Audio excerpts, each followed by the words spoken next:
Welcome back. Panelists here. Republican strategist Al Cardenas, Eliana Johnson, national political reporter for Politico, Helene Cooper, Pentagon correspondent of the New York Times, and Robert Costa, the national political reporter for the Washington Post and moderator of Washington Week on PBS. And also joining the panel, NBC News national security analyst Clint, who's author of Messing with the Enemy, Surviving in a Social Media World of Hackers, Terrorists, Russians, and Fake News. Welcome all. All right, we're going to divide this panel up a little bit politics and a little bit of tech. I want to start with the politics. President tweeting this morning. And Robert, I'm starting with you because he's contradicting or denying a major scoop that you had in the Post this weekend. The president is tweeting about the infamous Trump Tower meeting, and he says here, let me put it up, fake news reporting, a complete fabrication, that I am concerned about the meeting my wonderful son Donald had in Trump Tower. This was a meeting to get information on an opponent, totally legal, and done all the time in politics, and it went nowhere. I did not know about it.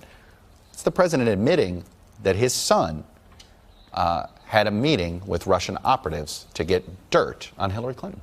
We spent the week, my colleagues Phil Rucker and Ashley Parker and I, reporting with inside the White House, talking to White House officials, the president's close friends, and he may not be concerned about what happened at that meeting, but based on our reporting, he is concerned about the legal scrutiny that is now coming close to home. His son in the spotlight, Michael Cohen, his longtime lawyer, bringing up that meeting, according to our talking to people close to Cohen. So you have all these forces coming together as the president's facing Mueller making moves, possible subpoena if he declines an interview.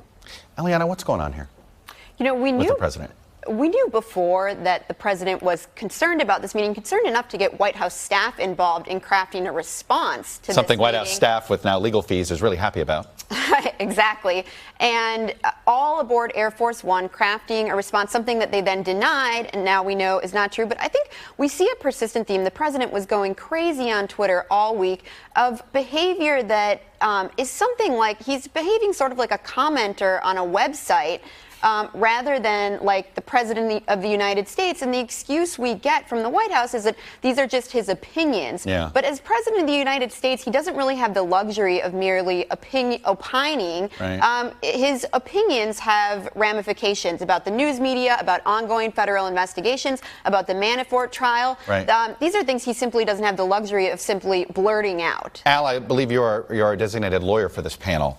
I'm curious, when you saw the president's tweet on Jeff Sessions here, this is a terrible situation, and Attorney General Jeff Sessions should stop this rigged witch hunt right now before it continues to stain our country any further. Bob Mueller is totally conflicted, and his 17 angry Democrats that are doing his dirty work are a disgrace to USA. First of all, did you think he was tiptoeing to obstruction of justice here?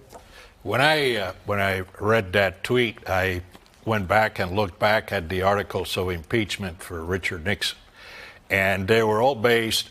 None of it was based on breaking into the DNC headquarters. It was all about obstruction of justice, lying or misleading to investigators. It had to do with trying to intimidate those in the Justice Department of the FBI, CIA, from participating in this, trying to get those in the positions of authority in the justice system to support his point of view.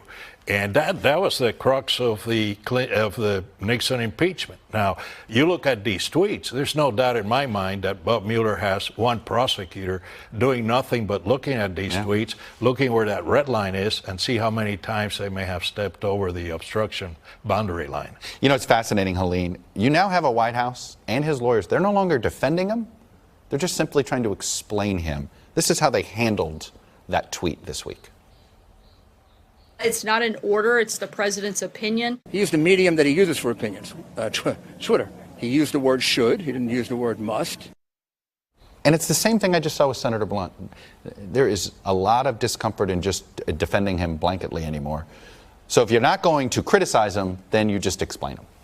Well, let's face it, we have a president now who's redefined in so many ways what a presidency is. In the past, when the president of the United States makes a statement, that statement is taken as the word of the United States. In many ways, it's not necessarily immediately taken as policy, but if the president said something in the past, that was sort of in many ways a directive. We go out as the government, you go out and do that. You don't have that anymore. What you have now is an administration that seems to be in so many ways at almost war is too strong a word, but at conflict with the man who is leading it. So you see them going off in these two different directions. You saw that with that extraordinary press conference at the White House on Thursday, where you have his top national security advisors are presenting what seemed to be a very reasoned case, the sort of press conferences that we used to have in the past, where you have officials talking about,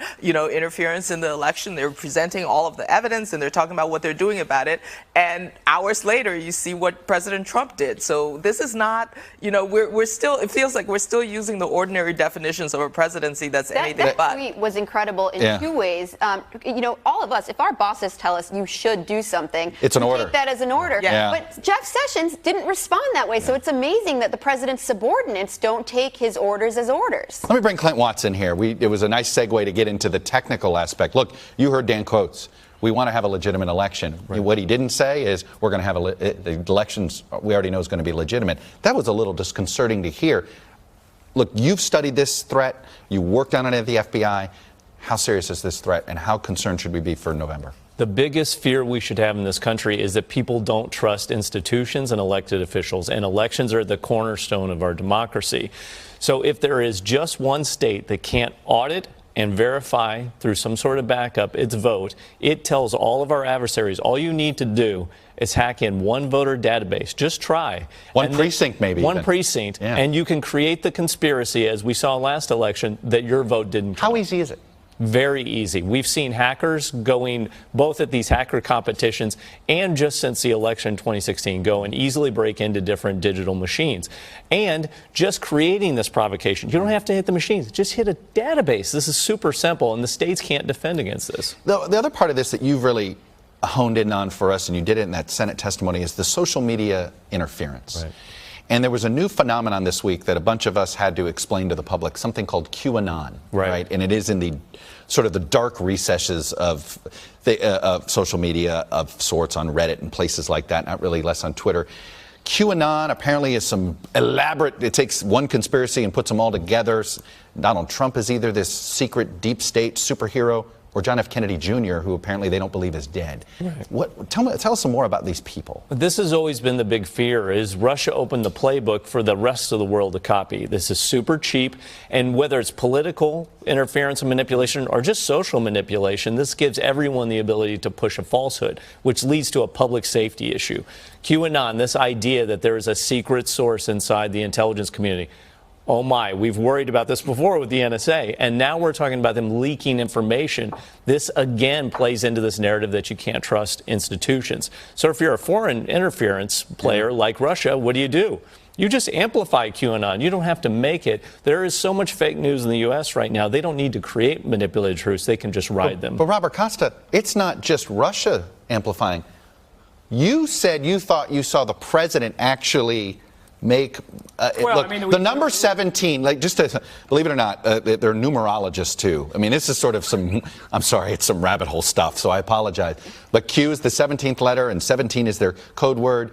And the president is suddenly, instead of 13 angry Democrats, 17 angry Democrats. And you said you noticed another thing at that rally with the number 17. Well, I mean, if you go research this QAnon conspiracy, it's absurd. And they have all these different numbers they come up with. And it is appearing at different rallies. We've seen this with the John Birch Society going back years ago. Right. And the president himself has believed in conspiracies before. His political career was very much launched when he came onto that birtherism with President Obama. But there's not really an expectation inside of this White House that the president's going to somehow speak out on QAnon. People inside of the president's inner circle, they see the Q signs as much as anybody in the press pen sees those Q signs. But they believe this is the Republican base, this is the Trump base. They have a deep suspicion of the deep state. Al, this is the Republican base. Are you concerned? Of course. Look, I've lived through this a group of people who believe that the moon landing was filmed in a studio somewhere, right? And we all remember also how our government kept a place in Nevada where all the aliens were incarcerated, and so, but a lot of people now actually believe that that these actual people in government, this this is very different. Now it's people in government undermining the country, and by not denying this at the higher levels of the administration, it gives a credibility that further feeds off the idea that government is not to be trusted. Last word there.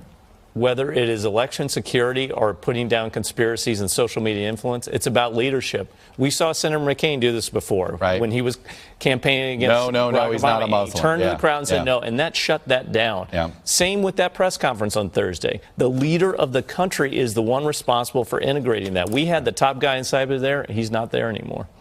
That's an important point. Clint Watts, thanks very much. We're going to let you go. You guys are having to stick around. Hey, NBC News fans, thanks for checking out our YouTube channel. Subscribe by clicking on that button down here, and then click on any of the videos over here to watch the latest interviews, show highlights, and digital exclusives. Thanks for watching.